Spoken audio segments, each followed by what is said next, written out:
नमस्कार साथियों, मैं सुभाष लश्करी फिर एक बार आपका स्वागत करता हूं आपके अपने channel Gyan got get your aim now. और दोस्तों, जैसे कि आप जानते हैं, हम लोग अपने इस चैनल में सीसीएस रूल्स के बारे में डिस्कस करते हैं, जो कि हमारे सिविल सर्विस की तैयारी करने वाले भाई बहन या यूडीसी, एलडीसी या वाइस प्रिंसिपल, प्रिंसिपल की जो भी तैयारी कर रहे हैं, अभी जैसे एकलव्य मॉडल स्कूल का भी ऐड आया है, तो उन सभी के ये काम में आता है। तो आज के इस वीडियो में हमने सीसीएस अवकाश नियम, जिसका पहला पार्ट मैं ऑलरेडी यूट्यूब पे डाल चुका हूँ, आज हम इसका दूसरा पार्ट कर रहे हैं। इसमें आज हमने कुछ एमसीक्यूज डिस्कस किए हैं, तो ज़रूर एक बार फिर से मेरे चैनल को जिन्होंने सब्सक्राइब नहीं किया है तो ज़रूर सब्सक्राइब करिए, शेयर करिए और लाइक करिए। तो चलिए शुरू करते हैं आज का पहला सवाल। पहला सवाल है, if an employ joins duty on 1 July afternoon, his entitlement to EL during the first half year would be. जैसे कि इसका अर्थ है, अगर कोई व्यक्ति 1 जुलाई को सर्विस ज्वाइन करता है तो उसके खाते में कितनी ईएल क्रेडिट होंगे। आप जानते होंगे कि साल में 2 बार 1 जनवरी और 1 जुलाई को ईएल क्रेडिट की जाती है, पर इस व्यक्ति ने 1 जुलाई को ज्वाइनिंग की है, वो भी आफ्टरनून में, तो इसके खाते में कितनी ईएल क्रेडिट होंगी? 12.5, 13, 15 या 30 दिन? क्या उसके खाते में 15 दिन की ईएल क्रेडिट होगी? नहीं, बल्कि उसके खाते में टोटल ईएल क्रेडिट की जाएगी 13 डेज, क्योंकि 1 जुलाई उसका ज्वाइनिंग डेट होगा और इसी वजह से उसके खाते में 13 ईएल क्रेडिट की जाएंगी। हमारा अगला सवाल है, if a government servant retires on voluntary retirement on 16th July forenoon, how many days of earn leave will be entitled to during the half year? अगर कोई व्यक्ति 16 जुलाई को फोरनून में वॉलंटरी रिटायरमेंट ले लेता है तो उसे कितनी ईएल मिलेगी उस हाफ ईयर की? Option A 2.5 days, option B 3 days, option C 15 days and option D nil. इस केस में उसको कोई भी ईएल क्रेडिट नहीं होगी। Next, if a government servant resigns on 30th December, how many days of earn leave will be entitled to during the half year?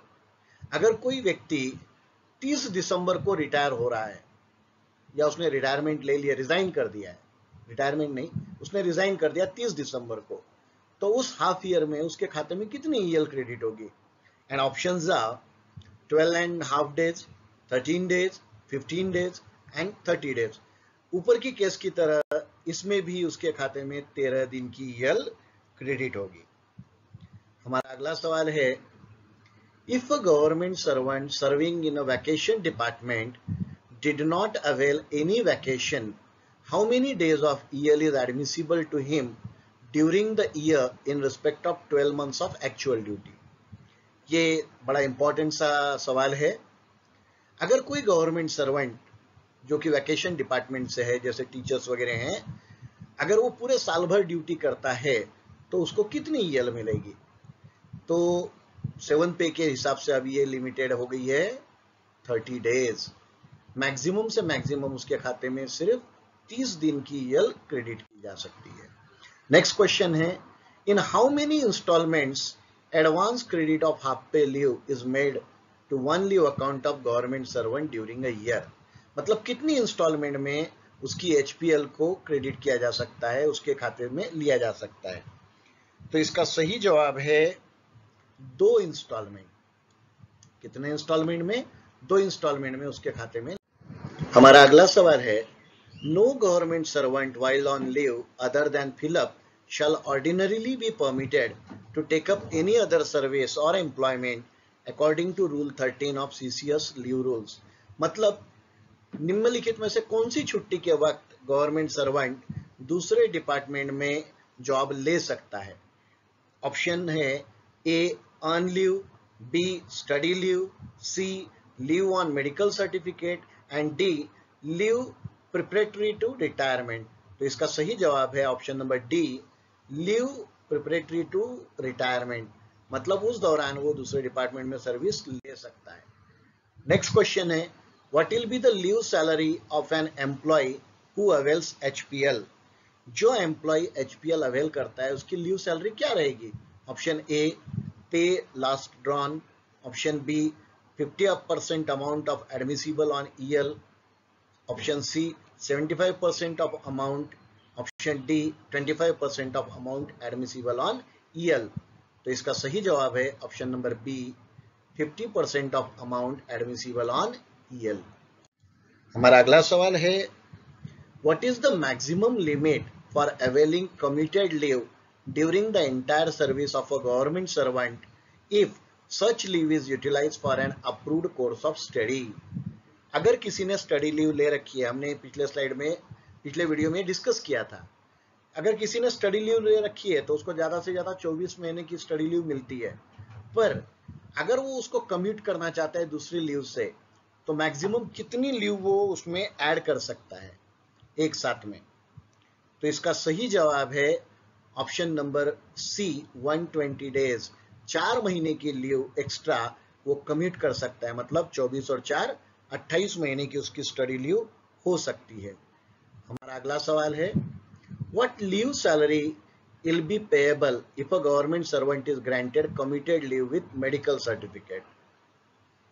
अगर किसी ने मेडिकल सर्टिफिकेट के साथ में कम्यूटेड लीव ले रखी है तो उसको कितनी सैलरी उसको पेएबल होगी? Option A 50% of HPL, option B as in the case of EL, option C 25% of HPL and option D no leave salary. तो इसका सही जवाब है option B, as in the case of earn leave, EL. Next question, when a government servant avails commuted leave for study purpose, to which leave account should the commuted leave be debited. अगर किसी ने study purpose के लिए leave ले रखी है तो ये लीव कौन से अकाउंट से डेबिटेड होती है? Option A earn leave account, option B HPL account, option C commuted leave account and option D extraordinary leave account. तो इसका सही जवाब है ऑप्शन बी, एचपीएल अकाउंट। वो उसके एचपीएल अकाउंट से डेबिट होती है। हमारा अगला सवाल है, if a government servant who has been granted commuted leave does not return to duty due to voluntary retirement, what action would you propose.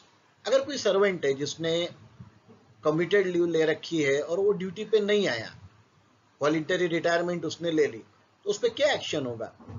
A no recovery of leave salary, B commuted leave would be cancelled, C difference of leave salary between commuted leave and HPL would be recovered and option D none. तो इसका सही जवाब है उससे difference ले लिया जाएगा, difference of leave salary between commuted leave and HPL. जो भी उसका डिफरेंस होगा एचपीएल और कम्यूटेड लीव में, वो उससे रिकवर किया जाएगा। हमारा अगला सवाल है, what is the maximum number of days of commuted leave that can be granted to a female employ without medical certificate in continuation of her maternity leave.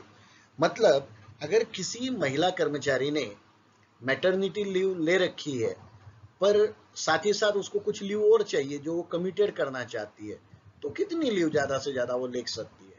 तो option A 45 days, option B 60 days, option C 120 days and option D no limit. तो इसका सही जवाब है 60 days. ज्यादा से ज्यादा extra में वो 60 दिन की लीव कम्यूटेड करवा सकती है। नेक्स्ट क्वेश्चन है, what is the maximum period of leave not due on medical certificate that can be granted to an employ during the entire service. कोई सरकारी कर्मचारी अपने पूरे सेवा काल में leave not due medical certificate के भरोसे पे कितनी ले सकता है? तो इसके ऑप्शंस है 180 days, option B 240 days, option C 300 days and option D 360 days.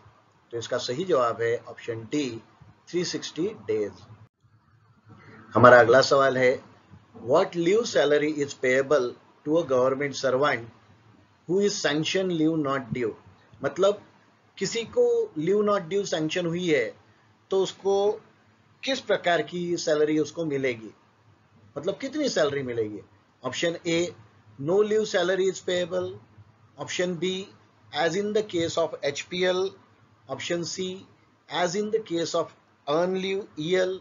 And option D, as in the case of committed leave. तो इसका सही आंसर है option B, as in the case of HPL. जो HPL की तरह मिलती है वही सैलरी उसको लीव नॉट ड्यू में भी मिलेगी। हमारा अगला सवाल है, under what grounds leave not due is allowed to a temporary employ who has put in more than 1 year of service. अगर कोई सरकारी कर्मचारी है जो कि टेम्पररी है, अगर उसको 1 साल से ज्यादा हो रखा है और उसको किस ग्राउंड पे लीव नॉट ड्यू दी जा सकती है, जो कि जनरली नहीं मिलती पर उसको दी जा सकती है, किस ग्राउंड पे। Option A, private grounds. Option B, illness of wife. Option C, in case of self chronic disease visualising cancer. Option D, none of the above. उसको दी जा सकती है option number C, in case of self chronic disease like cancer. अगर उसको कोई जानलेवा बीमारी हो जाती है तो उस स्थिति में उसको छुट्टी दी जा सकती है। हमारा अगला सवाल है, if an employ who availed leave not due returns to duty and resigns subsequently without earning the credit of HPL, what action is he liable for? मतलब किसी ने लीव नॉट ड्यू ले रखी है और वो आता है, नौकरी पे ज्वाइन करता है और आते से ही रिजाइन कर देता है, तो इस स्थिति में उस पर कौन सा एक्शन होगा। A, disciplinary action. B, refund of leave salary. C, no action necessary now. D, not to accept his resignation. Resignation तो उसका एक्सेप्ट हो जाएगा पर उससे रिफंड ऑफ लीव सैलरी ले ली जाएगी। नेक्स्ट क्वेश्चन है हमारा, what is the maximum limit for grant of EOL with और without medical certificate to a permanent government servant. अगर कोई परमानेंट गवर्नमेंट सर्वेंट है तो मेडिकल सर्टिफिकेट के बिना या उसके साथ में उसको एक्स्ट्रा ऑर्डिनरी लीव कितनी दी जा सकती है मैक्सिमम। तो इसके ऑप्शंस है 18 मंथ, बी 24 मंथ्स, सी 3 मंथ्स और डी है नो लिमिट। कोई भी सरकारी कर्मचारी अपने जीवन काल में कितनी भी एक्स्ट्रा ऑर्डिनरी लीव ले सकता है। इसका ऑप्शन है option number D, no limit, पर उसको सैलरी नहीं मिलती। हमारा अगला सवाल है, what leave salary is payable to a government servant who had been sanction extraordinary leave with medical certificate. अगर किसी ने मेडिकल सर्टिफिकेट के साथ में एक्स्ट्राऑर्डिनरी लीव ले रखी है तो उसको कितनी सैलरी मिलेगी। ये ट्रिकी क्वेश्चन है, अभी हमने इसका आंसर देखा था। Option A, last pay drawn. Option B, as in the case of HPL। Option C, as in the case of EL। And option D, no leave salary. आप extraordinary leave तो कितनी भी ले सकते हो पर आपको सैलरी नहीं मिलेगी, तो इसका ऑप्शन है option number D, no leave salary is the correct answer. हमारा अगला सवाल है, what is the maximum period of leave on medical certificate that can be sanction to an apprentice. मतलब कोई सीखने वाला कर्मचारी है, नया नया लगा है, तो उसको मैक्सिमम कितनी लीव उसको मिल सकती है, सैंक्शन की जा सकती है उसके मेडिकल सर्टिफिकेट के आधार पे। Option A 4 months, option B 6 months, option C 1 month and option D 15 days. तो इसका सही जवाब है ऑप्शन सी, 1 मंथ। उसको 1 महीने तक की मेडिकल छुट्टी दी जा सकती है। Next question, what will be the leave salary payable to an apprentice who has been granted leave on medical certificate. अभी हमने पिछले सवाल में देखा कि उसको 1 महीने की मेडिकल छुट्टी दे दी गई, तो उसको लीव सैलरी कौन सी मिलेगी। Option A, as in the case of EL। Option B, last pay drawn. Option C, as in the case of HPL। And option D, no leave salary. तो इसका सही जवाब है option C, as in the case of HPL। HPL के हिसाब से उसको salary मिल जाएगी। हमारा अगला सवाल है, what is the maximum period of leave which a government employee is permitted to take as leave preparatory to retirement. Maximum retirement से पहले कोई सरकारी कर्मचारी कितनी छुट्टी ले सकता है, मैक्सिमम से मैक्सिमम रिटायरमेंट से पहले। Option A 60 days, option B 150 days, option C 240 days and option D 300 days. तो इसका सही जवाब है ऑप्शन डी 300 days। हमारा अगला सवाल है, what is the kind of leave that can be included in leave preparatory to retirement granted to a government servant? Retirement से पहले जो प्रिपरेटरी लीव ली जा सकती है उसमें कौन सी लीव अटैच नहीं होती है, पकड़ी नहीं जाती है? A earn leave, B HPL, C EOL और डी नन। तो इसका सही जवाब है ईओएल, एक्स्ट्रा ऑर्डिनरी लीव, वो काउंट नहीं की जाती।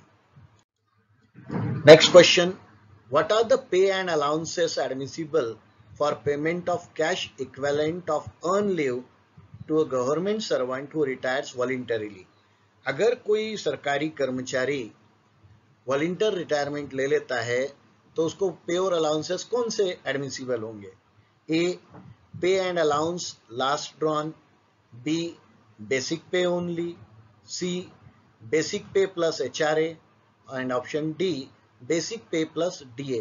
तो इसका सही जवाब है option D basic pay plus DA. हमारा अगला सवाल है, a government servant who retired voluntarily does not have any EL at his credit and wants to commute his HPL for encashment of leave salary of HPL. Is it permissible? एक सरकारी कर्मचारी है जो voluntary retirement लेना चाहता है पर उसके खाते में कोई भी EL नहीं है पर HPL बाकी है और वो उसको कमिट करना चाहता है, तो क्या उसको परमिशन मिलेगी? एंड ऑप्शन है हमारे option A yes up to 300 days, B yes up to 150 days, C no commutation of HPL is not permissible and option D yes permissible without limit। तो इसका सही जवाब है नो, उसको अगर उसके खाते में EL नहीं है तो वो कम्यूटेशन नहीं कर सकता है HPL का। हमारा अगला सवाल है, when a government servant resigns from service, what is the maximum period of earned leave up to which encashment of leave salary is payable? उसको ज्यादा से ज्यादा अगर कोई गवर्नमेंट सर्वेंट है जो रिजाइन कर देता है अपने सर्विस से तो उसको मैक्सिमम कितनी ईएल इनकैश वो कर सकता है? हमने देखा कि रिटायरमेंट पे 300 दिन की लीव इनकैश हो सकती है पर अगर रिजाइन करता है तो कितनी होगी? Option A 300 days, option B nil, option C 240 days and option D half of EL subject to maximum of 150 days. तो इसका सही जवाब है half of EL subject to maximum of 150 days. उसके खाते में कितनी भी ईएल हो उसकी आधी पर ज्यादा से ज्यादा 150 डेज। समझ लो उसके खाते में 200 ईएल अगर होगी तो 100 ईएल इनकैश कर पाएगा। Next question, in the event of death of female government servant encashment of leave salary is not payable to. समझिए कि अगर कोई महिला कर्मचारी की मृत्यु हो जाती है तो उसके जो लीव इनकैशमेंट है वो किसको नहीं मिलेगी? A husband, B major brother, C unmarried daughter, D adopted son. इनमें से सिर्फ मेजर ब्रदर को छोड़ के सभी को वो पेएबल रहेगी। Next question, mention the date from which encashment of earned leave and HPL to a government servant, retired government servant came into effect। जो लीव इनकैशमेंट है या HPL इनकैशमेंट है कब से अस्तित्व में आया? Option A 19/2008, option B 19/2006, option C 11/2008 and option D 11/2006। तो ये 1 जनवरी 2006 से लागू किया गया encashment of leave and EL and HPL। Next question, who is the competent authority for grant of cash equivalent of leave at the credit of government? अगर कोई cash equivalent जो leave करता है मतलब जो भी वो कैश लेना चाहता है EL वगैरह अपनी सरेंडर करके, तो इसकी कॉम्पिटेंट अथॉरिटी कौन होती है? A head of office, B head of the department, C authority to whom powers to grant leave has been delegated, मतलब जिसको छुट्टी सैंक्शन करने का अधिकार दिया गया है वो, या ऑप्शन डी मिनिस्ट्री कंसर्न। तो इसका सही जवाब है ऑप्शन डी, सॉरी इसका सही जवाब है option C authority to whom powers to grant leave has been delegated। हमारा अगला सवाल है, what is the age limit of child stipulated for grant of child adoption leave? अगर कोई बच्चा गोद लेना चाहता है तो बच्चे की एज कितनी होनी चाहिए? Option A more than a year, option B below the age of 1 year, option C below the age of 16 month, option D below the age of 18 months. तो इसका सही जवाब है below the age of 1 year, मतलब वो बच्चा 1 साल से छोटा होना चाहिए, तभी आप उसको गोद ले सकते हो। Next, what is the maximum period up to which maternity leave can be granted to a female government servant who is unmarried? अगर कोई फीमेल गवर्नमेंट सर्वेंट है जो अनमैरिड है तो क्या उसको मैटरनिटी लीव मिलेगी? अगर मिलेगी तो कितनी? ए 45 डेज, बी 90 डेज, सी 180 डेज और डी नॉट एलिजिबल। तो इसका सही आंसर है ऑप्शन नंबर सी 180 डेज। उसको 180 दिन की मैटरनिटी लीव दी जा सकती है। हमारा अगला सवाल है, अ female government servant who has 4 surviving children requested for sanction of maternity leave on account of abortion along with medical certificate. Is she eligible for such request? एक महिला कर्मचारी जिसके 4 बच्चे हैं पर वो अभी मैटरनिटी लीव के लिए अप्लाई कर रही है, जिसको एबॉर्शन करवाना है मेडिकल सर्टिफिकेट के साथ में, तो क्या ऐसी छुट्टी मानी जाएगी? A not eligible, option B eligible not exceeding 30 days, option C eligible not exceeding 180 days, option D eligible not exceeding 45 days during entire service। तो इसका सही आंसर है option number D eligible not exceeding 45 days during entire service। 45 दिन से ज्यादा उसको नहीं मिलेगी। Next, a female government servant applied for maternity leave on account of threatened abortion, to what extent is she eligible? पिछले सवाल के जैसा ही है पर इसमें थोड़ी सी ट्रिक है। अगर फीमेल गवर्नमेंट सर्वेंट है जो मैटरनिटी लीव के लिए अप्लाई कर रही है और थ्रेटेंड एबॉर्शन है, मतलब हुआ नहीं है, संभावना लगती है, तो क्या वो एलिजिबल होगी?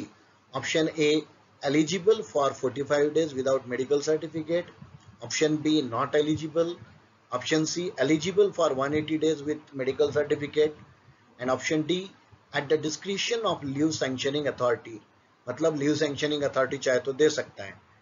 तो इसका सही आंसर है option number B not eligible, उसको इस स्थिति में छुट्टी नहीं मिलेगी। Next question, to which leave account maternity leave is to be debited? Maternity leave जो है, प्रसव छुट्टी जो है, वो महिला कर्मचारी की किस खाते से डेबिट होती है? Option A earn leave, option B half pay leave, option C no leave account, option D child care leave. तो इसका सही आंसर है option number C no leave account. हमारा next question, name the kind of leave that is not debited to any leave account. ऐसी कौन सी leave है जो कोई भी लीव अकाउंट से डेबिट नहीं होती? Option A earn leave, option B child adoption leave, option C committed leave, option D half pay leave. तो इसका सही जवाब है option B child adoption leave.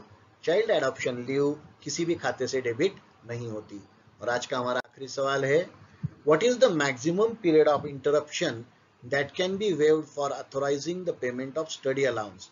अगर स्टडी अलाउंस में कोई इंटरप्शन आता है तो कितना उसको वेव ऑफ किया जा सकता है? Option A 20 days, option B 15 days, option C 14 days and option D 10 days. अगर किसी को कोई प्रॉब्लम आ गई है, स्टडी लीव ले रखा है, स्टडी अलाउंस मिलता है उसको, तो कुछ छुट्टियां उसकी वो यूज नहीं कर पाया, तो कितनी वेव ऑफ की जा सकती है? तो इसका सही जवाब है option C 14 days. Thank you. अगर आपको ये वीडियो पसंद आता है, अगर इसमें आपको कोई भी सूचना करनी है, कोई कमेंट करना है, तो कमेंट बॉक्स में जरूर कमेंट करिए और मेरे चैनल को प्लीज सब्सक्राइब करिए, लाइक करिए और अपने साथियों से शेयर करिए ताकि उनके भी ये काम में आ सके। And press the bell icon button. Thank you.